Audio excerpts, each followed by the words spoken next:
ধান তো এদিকে সিদ্ধ করা শেষ, এখন শুকানোর পালা। বাড়ির মধ্যে যেহেতু সিদ্ধ করা হয়েছে অল্প ধান, মাত্র ২৯ কেজি, পাতিলে পাতিলে করে সিদ্ধ করে নিয়েছি। এদিকে ৩ পাতিলের মতো হয়েছে, সিদ্ধ করাও শেষ। এখন বাড়ির মধ্যে থেকে ধানগুলো নিয়ে চলে আসছে, এখন পা দিয়ে নিচ্ছি। সিদ্ধ ধান যে শুকানো যে কত পরিমাণ কঠিন কাজ, রোদে তো সারাদিন থাকতে হয়, আর এভাবে ২ মিনিট ১ মিনিট পর পরে পা দিয়ে নিতে হয়।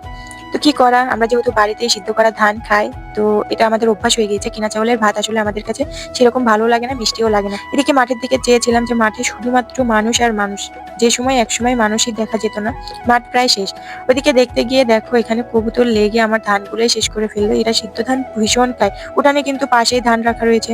আর এদিকে এই যে চাচা আসছিল, চাচা থেকে প্রায় আমার অনেক কিছু নেওয়া হয়, আমাকে দেখেই দাঁড়িয়ে পড়লো। পরে ওনাকে বলা হলো যে কলাই আছে কিনা, আমরা যেহেতু নতুন কলাই খুঁজছিলাম, সন্ধানে ছিলাম, তো কলাই নিয়ে আসতে তো আমাদেরকে দিয়ে দিল। এখানে ১.৫ কেজি মতো কলাই নিয়েছি।